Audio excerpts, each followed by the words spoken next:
Hi, it's Troy over at Wood & Wonders.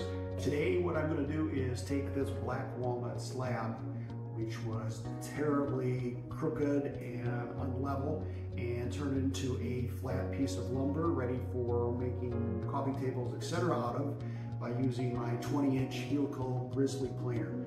Here's how I did it.